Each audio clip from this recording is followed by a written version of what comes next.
We're coming, and we ain't backing down. We don't need a bunch of cats in here looking in the mirror. Everybody just do your job. You understand that? Hey, will you shut up? I'm bitterly disappointed with the officiating today. Guys being dudes. And they run through our like through a tin horn, man. Thank you, Lee. Stephen Godfrey and Richard Johnson, good to be with you both today. How are you? Hi. Happy New Year. Welcome people to 2025. I actually wrote 2025 for the first time this morning. And I don't know why, but 2025 seems to be less weird to me. You know how the first time you write a new year, you're like, oh, this is weird. Like, for some reason, writing 2025 didn't seem too odd to me. I don't know. Do you think it's because it's a 5 or because it's an odd number or what? I don't know. I haven't done it yet. Well, you get a peek behind the SCD curtain because this has been a weird holiday schedule. We weren't exactly sure when we're going to put this episode out, but we are recording it very early, let's say in 2025. And in the post-2024 coach carousel, a couple of schools, UCF and West Virginia, decided to play the hits. Scott Frost had taken UCF from winless to unbeaten between 2015 and 2017, coaching 2 seasons there and getting the Knights to a generally unserious, but I would say not completely ridiculous. There have been more ridiculous national championship claim. Rich Rodriguez, there have been more over the history of the sport. Absolutely. If you go back decades. Yeah, because it's been a very long time, but it does exist. Yeah. Rich Rodriguez coached West Virginia from 2001 through 2007, did a hell of a job. The godfather of the zone read. He produced easily one of the great iconic internet backfields in college football history, the one with Pat White, Steve Slayton, and Owen Schmidt. He had West Virginia 1 win from the national title game in 2007 before a game that as a 13-year-old Pitt fan, I personally enjoyed. 13-9 for Pitt in Morgantown. And then Scott Frost and Rich Rodriguez turned those coaching jobs into destination jobs. Rodriguez fell flat on his face at Michigan. Frost fell equally flat at Nebraska, which isn't as good a job as Michigan, but I don't know, for Scott Frost, probably was as good a job as Rich Rodriguez felt Michigan was. Which one of... I think I know the answer. I think it's an obvious answer for me.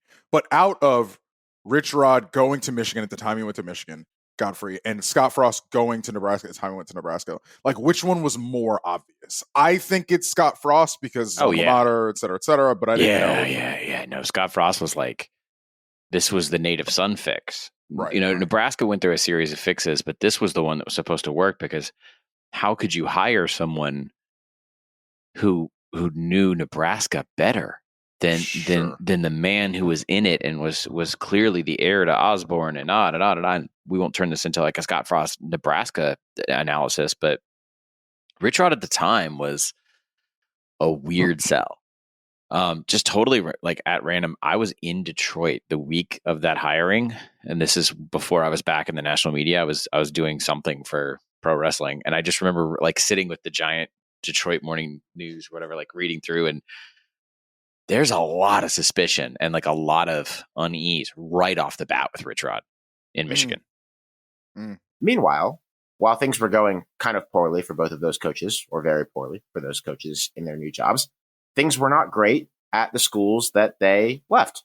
West Virginia ultimately had a series of coaches try to replace Rich Rodriguez, and none of it went particularly well. There were a few years of Bill Stewart, beloved guy, who ultimately gave way to Dana Holgerson in a story with a little bit of political intrigue. Dana did, some interesting things at West Virginia, but ultimately, aside from a couple of years where they finished 16th in the AP poll, didn't really rev it up. He left for Houston, replaced by Neil Brown, who was there for 6 years and with one exception in the 2023 season was pretty mediocre the entire time. And obviously Michigan spent, a little bit of time in the wilderness because they hired Brady Hoke after Rich Rodriguez. And I don't know, is Brady Hoke remembered more fondly than Rich Rodriguez at Michigan? It's close, probably a little bit. I feel like he's liked a little bit more, slightly, but man, it's close. I think you are not missing, but I think there's a consideration of a common thread here that links both of these two jobs, schools, programs, after both of these guys leave. And it's both of these guys got these programs to their ascendancy. They leave, And then in the wake of the ascendancy, both schools decide we're too big for this town, baby. And West Virginia goes to the Big 12, and UCF, well, UCF also goes to the Big 12, funny enough. Eventually, yes.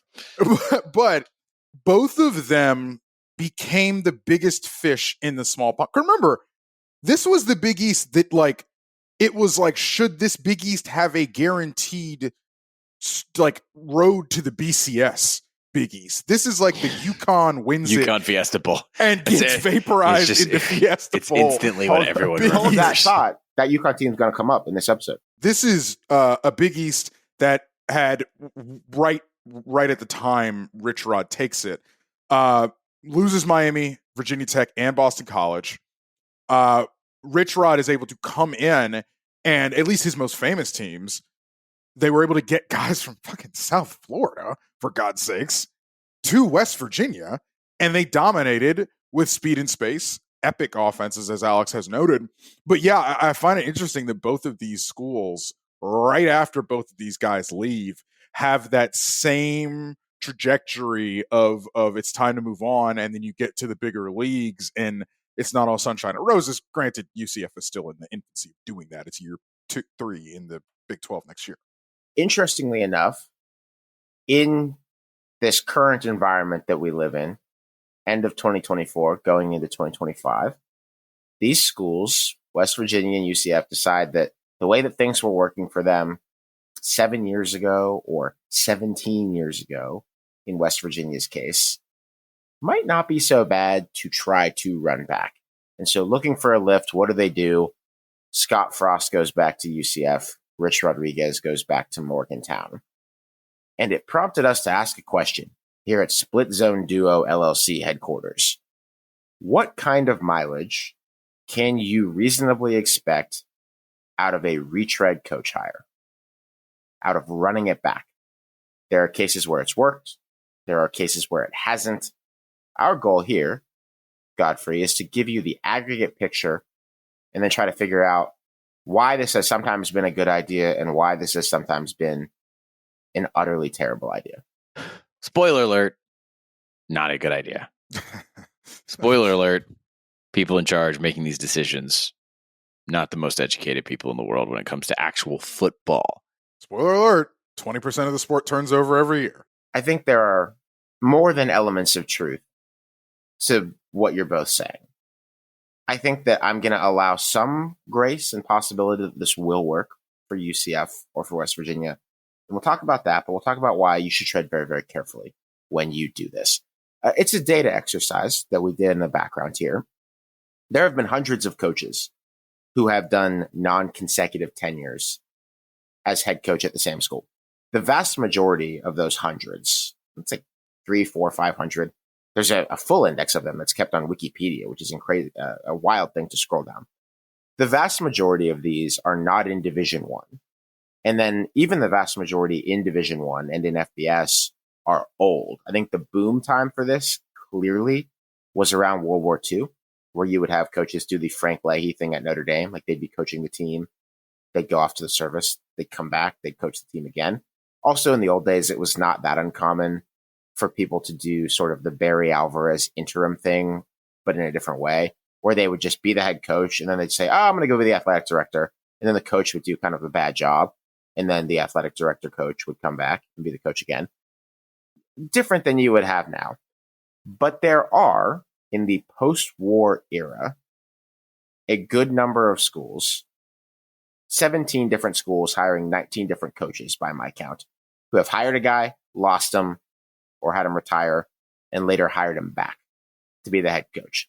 Also, Godfrey, there's what I would call the Odell Haggins department of your multi-time interims at the same job. There are several of those as well who technically count on this list, but we're removing them. So that's your Odell Haggins at Florida State, Greg Knox at Mississippi State, Frank Maley at Utah State has done this a couple times. The Alvarez, and then you have how do you pluralize Alvarez? Alvarez, yes, and you have a lot. You have a lot of guys like Bo Pelini did this. Mike Loxley has done this at Maryland. Clay Helton at USC, who were the interim at one point and were passed over and then got the job later. We're also not counting them, and we're not counting Bob Stoops retiring and then coming back to coach the Alamo Bowl for Oklahoma. Just want to take you through like how we were selecting this. I tried to do this the real way. Like I tried to get coaches who were hired to be the permanent head coach, were the permanent head coach, then were not, then were again. All right, run it. All right. A quick tour through the general top level data. The average age of a retread coach hired for a second tenure at a school out of these 19 coaches post-war is 59. The oldest to have this happen is Bill Snyder at 70 when he went for his second go around to Kansas State. That won't surprise anybody. The youngest has been Jim Sweeney at Fresno State. This was in the 1980s, and he was 51 when he came in for his second go around. Except Scott Frost is about to set a new record here. Scott Frost is going to be 49 in his first season back at UCF. So Scott Frost is actually the youngest guy that we're talking about here to ever get this kind of shot post-war to give it a second go with a school. We will note that coaches do considerably worse overall in the second time around. There's just no question about it. Of these coaches in their first tenure at these schools, they have a winning percentage of 63.8%. It goes to 53.3%, more than a 10% winning percentage drop in your second tenure. In aggregate, you cannot expect them to do nearly as well a second time as they did the first time. And also, I think at the same time, tenures don't last as long the second time as they did the first time, but also they don't tend to be quick flameouts. There have been a few, but the average tenure for a first tenure at a school is about 5.6 years for these coaches. And it's 4.8 for a second tenure. So you're probably going to be around for a bit. It matters to have equity in a job. It matters to have equity. And you're not going to get a job a second time if you don't have considerable equity. A few coaches have lasted more than 10 years the second time around. There was one and done that we'll talk about. A few only made it 2 years. When has this strategy led to good outcomes? When has it pretty much been terrible? Let's pick it apart. I'm going to read you the list of the coaches that I'm going to deem clear failures in this department. And then you can tell me if you disagree. We'll talk about why. Mac Brown, North Carolina, second go around. To me, retrospect, clear failure. Gary Anderson. Really? We'll come back to it once we get through the list. Gary Anderson, Utah State, a couple of years ago. Clear failure. Definitely. Yeah. John Majors going back to Pitt after Tennessee, after he won a national championship at Pitt. Clear failure. John Robinson going back to USC, where he had formerly won a national championship. Clear failure. Dennis Erickson back to Idaho years ago. This is a clear failure. Two different UMass guys, Don Brown and Mark Whipple, clear failure. Jesus. But we're going to have to talk about why. That doesn't seem like it's their fault. And then I think the piece de resistance of the retread hire failure genre, which nobody will disagree with, Randy Edsall's return to UConn a few years ago. Just also, about probably not as much, but maybe not. First of all, anyone disagree with anything that I just said? No. I think the easiest way to just sort of find a through line here is that these were all sort of like dire situations for the most part. And I think that, I wouldn't classify Mac Brown as the same situation as sort of UMass and UConn having to desperately cycle through people who would just take their phone call. But the friendliness here, I think, is that, hey, can you step in and do this? You know what the problems are already, because we can't get anyone else to come in. So right off the bat, the two UMasses, Edsall, even Erickson at Idaho, they had financial problems. I mean, Gary Anderson at Utah State was forced through by a booster. It was, I think, kind of like their leading donor. The family. There's your through line with Mac Brown, by the way. Definitely. No, that's where I was going next. These are nostalgia plays first and foremost. And Richard, you mentioned this with our two sort of current case studies. There's a conference change at play to examine these individuals. And, we could do this with Greg Schiano going back to Rutgers. We can do this determinatively with Bobby Petrino going back to Louisville, right? There's a situation. Yeah, there's a situation where if the future looks cloudy or worse and your pool is not particularly deep, that's when people with money who are going to be on the hook to write these checks during another bad time start to get more of a voice in the room and start to say, well, I still keep in touch with coach so-and-so. That's one of the sneakiest things that coaches do is they stay in touch with boosters of programs they don't currently work for quite a bit. Mm-hmm. Yep. And I don't even think that all of them do this in a scheming way. Like, I know that Gus Malzahn still has a lot of friends at Auburn, but obviously Gus Malzahn is not trying to be the coach at Auburn again. Like, he'd like to probably live a more relaxed life. But it's a relationship game. And if a booster paid part of your salary or was really good to you and let you use their home as a vacation home, those bonds might take a little bit of time to extinguish. The Mac Brown thing, I don't think you can call the Mac Brown thing a clear failure. No? I think you could. I would not call Mac Brown's tenure at North Carolina a clear failure. I think I guess because you're arguing that, maybe I shouldn't call it clear. Maybe it should go into the mixed bag category that we'll do. But Godfrey, I think it's clear. I think it's a clear failure only not so much in the win-loss perspective. It's just that when he went back, he was supposed to be the person who was finally going to elevate. Well, one, he was going to go back for a limited amount of time, quote unquote, clean up the place, get the structure going in recruiting at the highest possible level, and then set it up for someone else of his choosing. We think, he was going to sort of tap someone on the shoulder to take over, although Mac doesn't have a good history of that, as William Muschamp. And none of those things happened. They were better in recruiting than they were under Larry Fedora, I guess, in total. But that's it. They never gelled. It's the same old North Carolina story that I feel like we've all individually probably written about at least 3 or 4 times at our various mastheads. Yeah, I think they treaded water overall. Yeah, it wasn't horrible. But it wasn't horrible. I will agree with that. He did not reach the heights that he reached his first. I mean, he had multiple 10-win seasons the first go around. He didn't do that at all the second go around.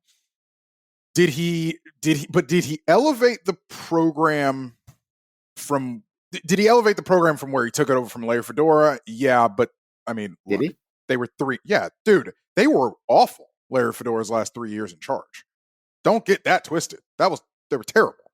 So in that respect, yes. And as Godfrey's talking about razor recruiting, that's why I don't think it's a clear failure.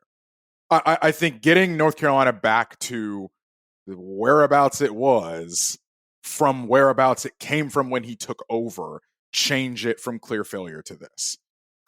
Fair point that Larry Fedora won 5 games his last 2 years there. Larry Fedora also had a top 10 finish and 11-win season that Mac Brown never sniffed. And, if you want to talk about how Mac Brown got a number 2 pick or whatever with Drake May into the NFL, Larry Fedora did that too with Mitchell Trubisky. I think that. Oh, Jesus Christ. Mitchell. I love it. I love it. I did. So at some point he turned into Mitchell. I loved it. While Mac Not from Brown Alex, was, just from like the media. Yeah. While Mac Brown was the head coach at UNC, I think they did not improve their station in the sport long term from where they had generally been in the past. And, if there was going to be an interloper that would win the ACC during that time instead of Clemson or FSU, it could have been North Carolina. Instead, it wound up being Pitt that one year. But North Carolina had, I think, 1 ACC championship game loss. The same thing that you could have said if you were Wake Forest or Louisville or UVA. And so I view it as a failure, but I guess because it is being debated, maybe we should put it in the mixed bag department. A couple other of these that I think are interesting to go through. Majors at Pitt, going back there after he'd won a national championship, then spent a lot of time at Tennessee and been pretty good at Tennessee as well. Similar to Frost in that he was a great player at Tennessee, and then Mama just called. And you go to where you're from and where they love you and to a better job in conventional terms than the one you're leaving. That ended, Godfrey, in a story that I wish you were in the reporting game for. But Not that you old, you were basically a kid at that time. What year was it? 90, Tennessee fans are going to be yelling at their car radios, but this was in the very early 90s, let's call it. You're talking about the Major Fulmer coup? Yes, exactly. Okay, yeah, I was still technically a kid. 92. Yeah, and Well, yeah, this I was is 11. regarded, Yeah, for some reason I thought that was 94. Yeah, I was 11. This is regarded as a that's coup. a different dawn of the program. That's when Mr. Manning showed up. Yeah, regarded as a coup. It kind of seems like it was a coup. Obviously, it worked out pretty well for Tennessee. I mean, Fulmer had a great tenure there. He's a legend there. But, maybe that was why it was appealing for Johnny Majors to go back to a place like Pitt after getting sort of run out of Tennessee unceremoniously. Go back to a place that's comfortable for you. Unfortunately, it went just unbelievably badly for John Majors his second time at Pitt. He had been 33-13 his first time at Pitt, and then his second time at Pitt, he was 12-32. Not as good. I'm anxious to get to the clear successes because I definitely can already identify a through line between the failures. Yep. I think there is a clear through line to the clear successes, but let's finish the failures. Okay. John Robinson got fired in a voicemail his second tenure at USC. I guess USC just does this. USC knows how to fire him, brother. They know how to fire you. Yeah. He won a Rose Bowl. This is another Clay Helton parallel for him. He won a Rose Bowl, but ultimately 2 ranked finishes in 5 years, second time around, is not what they want. Because, well, Clay Helton won a Rose Bowl too later on. You can kind of see, I think winning 1 Rose Bowl at USC is sort of like what you have to do to not be a complete and utter flop. But when you're coming from being a national championship coach at USC, they obviously had more in mind. Robinson, his first go around, went 67-14. And then was 37-21 in his second time at USC. So not very good. The USC late 80s, I mean, the USC that he left, right? USC late 80s.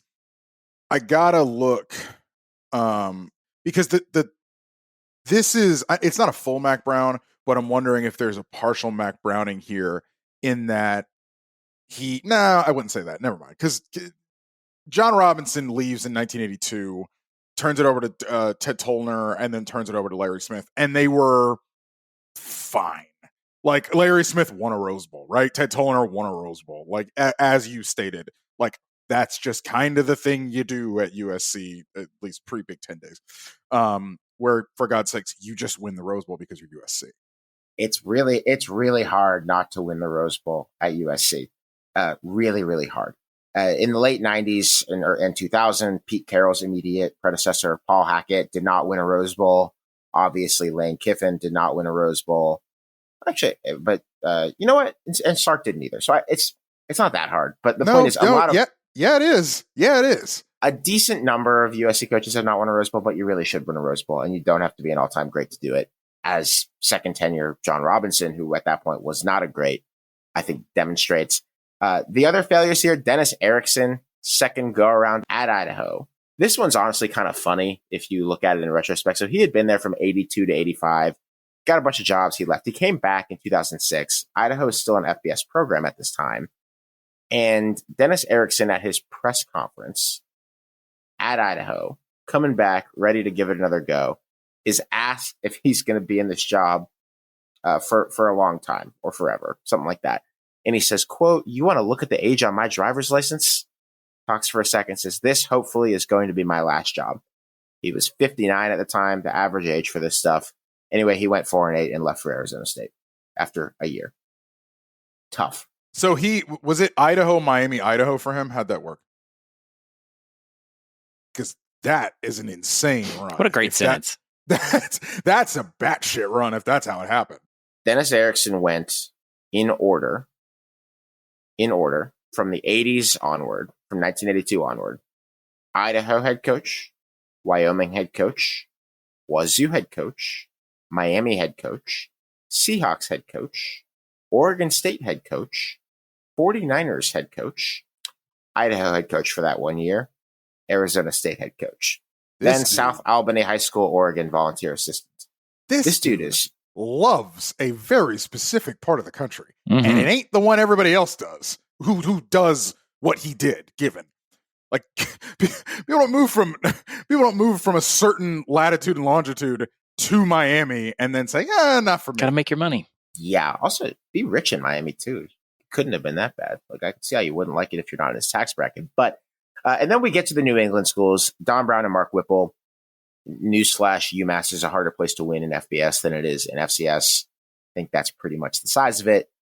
And Randy Edsall, sort of similarly, goes to a team that had been at one level and then was at a different level. Now, it's a little bit funny because the American is not the level of football conference that the Big East was in its late stages when Edsall took that UConn team to a Fiesta Bowl. But I think being in the American, obviously, really crushed UConn's football program. They were not a fit in that conference. Like, they were there because of football. They dragged the entire athletic department, including the basketball programs, into that league so that they could get the football checks. But it didn't help UConn football. It really didn't help UConn anything else. And these were the years when, under Bob Diaco and particularly the program stature kind of started to tank.